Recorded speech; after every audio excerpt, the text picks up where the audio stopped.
Assalamualaikum warahmatullahi wabarakatuh. Halo semua, nama saya Jiban Mulyadikara. Saya mahasiswa Universitas Pakuan, Bogor, jurusan Pendidikan Bahasa Inggris. Eh, Di video kali ini, saya akan mempresentasikan proposal yang saya buat dan yang berjudul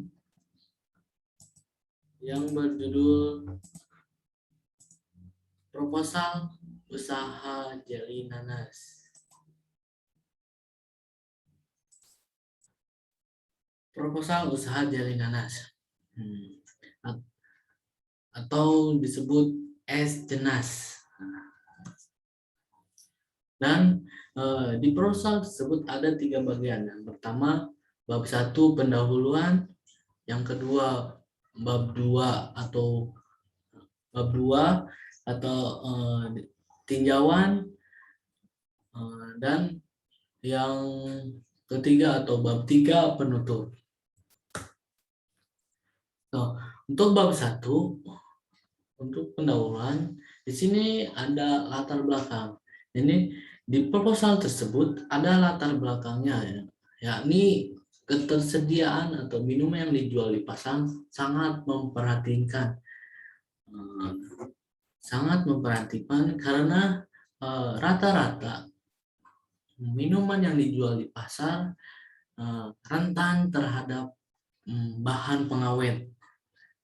Di era sekarang banyak sekali minuman-minuman atau es-es yang dicampur dengan bahan pengawet.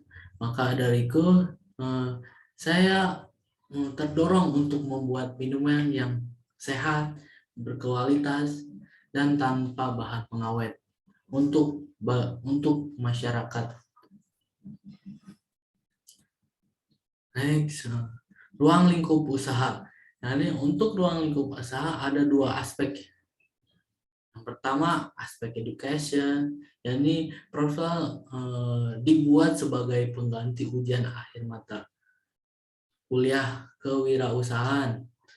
Dan kedua, untuk mengukur kemampuan mahasiswa dan dalam berwirausaha.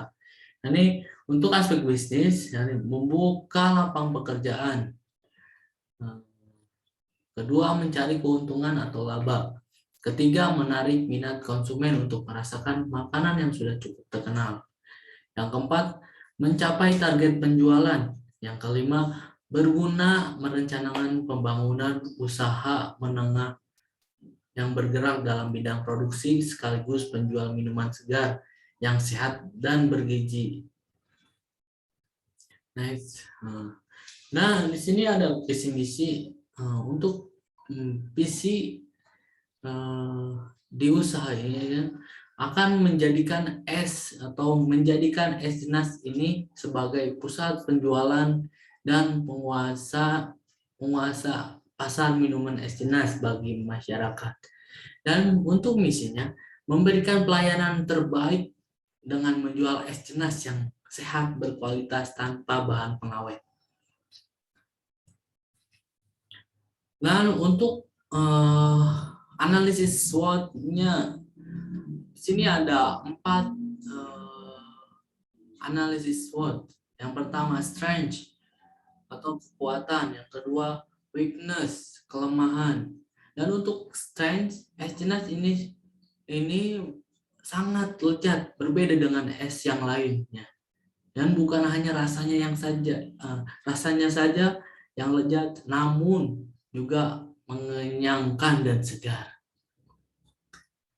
Untuk weakness atau kelemahannya, yakni es jenas ini tidak tahan lama, sehingga setelah lewat sehari rasanya akan menjadi berbeda. Oleh karena itu, es jenas ini lebih nikmat dirasakan ketika kalian membeli langsung diminum. Itu rasanya lebih nikmat. Dan untuk yang ketiga, ada opportunity atau peluang. Es jenas ini berpeluang masuk di hati para konsumen. Cita rasanya yang menggoda, warna kuningnya yang menyala, serta jeli dan nanasnya yang menarik menjadi daya tarik utama konsumen untuk mencobanya. Dan terakhir adalah treatment atau ancaman. Agendas ini sangat mudah untuk memasuki pasar, namun saingan daripada agendas pun terbilang banyak karena banyak penjual minuman yang menjual berbagai macam jenis minuman lainnya. Selain pesaing pasar, cuaca juga merupakan ancaman karena pada saat cuaca hujan atau mendung, kami tidak bisa berjualan karena rata-rata masyarakat ketika cuaca hujan tidak menyukai atau mengantisipasi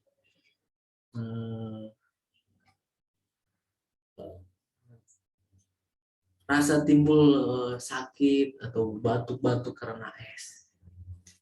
Itu ancaman dari es jenis ini. Baik, untuk jadwal kegiatan saya prediksi atau planningkan mulai 3 Januari 2022 sampai 31 sampai ini kegiatan atau jadwal kegiatan usaha es jenis ini. Dan selanjutnya bab 2 atau tinjauan umum. Di dalam tinjauan umum ada aspek manajemen usaha. Dan aspek manajemen usaha di sini ada empat poin. Pertama, nama perusahaan. Kedua, lokasi. Pertama, nama perusahaan. Yani nama perusahaan yang akan digunakan untuk usaha ini adalah Es Jenas Harkat Jaya. Alasannya, saya memakai nama perusahaan ini karena nama daerah rumah saya yakni Harkat Jaya dan serta produk yang saya jual adalah minuman es jeli nanas. Maka dari itu, saya menamakan perusahaan ini adalah Es Jenas Harkat Jaya. Lalu untuk lokasi usaha, saya pilih bertepatan di rumah saya, Desa Harkat Jaya, Kecamatan Sukajaya, Kabupaten Bogor. Dan untuk struktur organisasi, ya seperti biasa, ada pemimpin, bendahara, tim kreatif, tim riset, tim pemasaran, tim produksi. Dan terakhir untuk aspek manajemen usaha, yakni bentuk badan usaha. Bentuk badan usaha yang saya dirikan adalah bentuk badan usaha perseorangan.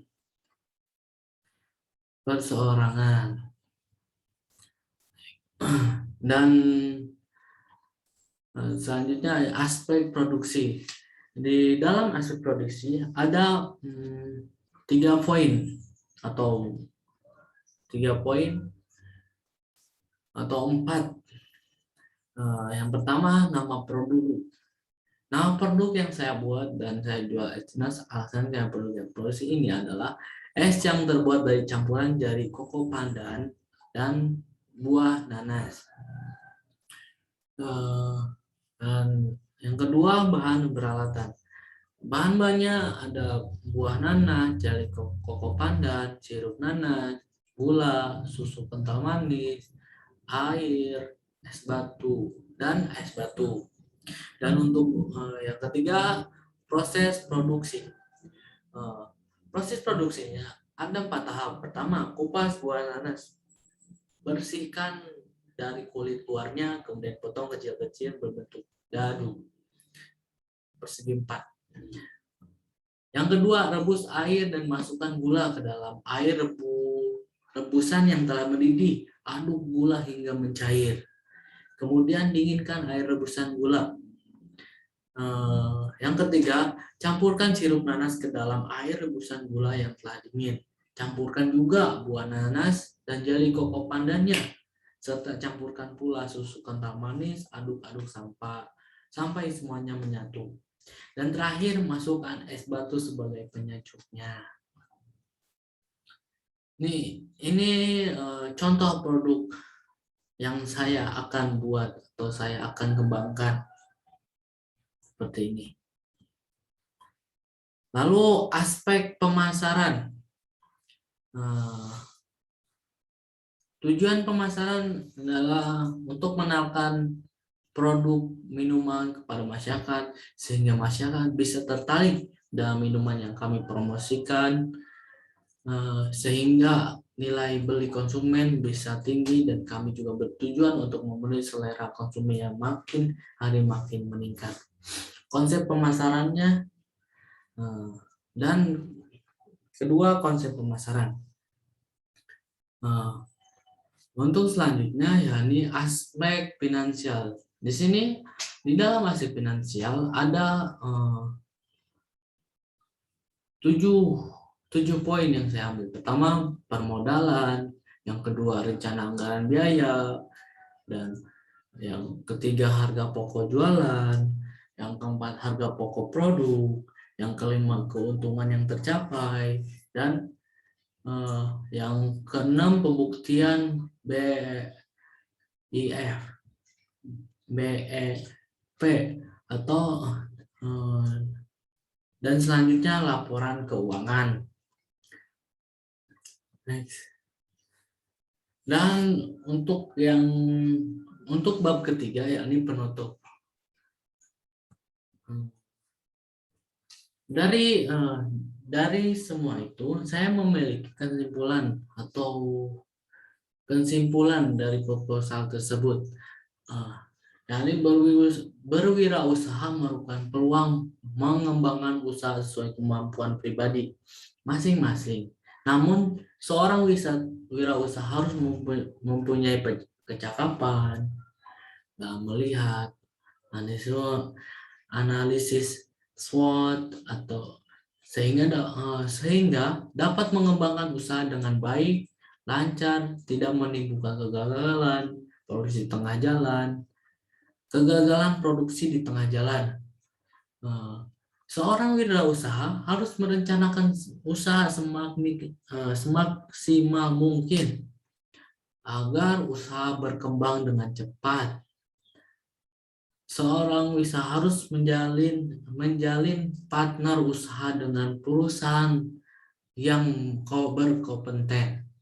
Tidak hanya mendirikan usaha sendiri, tapi rintislah usaha bercabang agar kelangsungan usaha berpotensi meluas.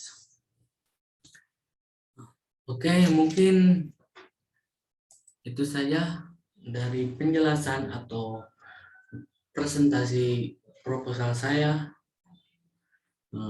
Kurang lebihnya saya mohon maaf. Wabillahi taufiq wal hidayah. Wassalamualaikum warahmatullahi wabarakatuh.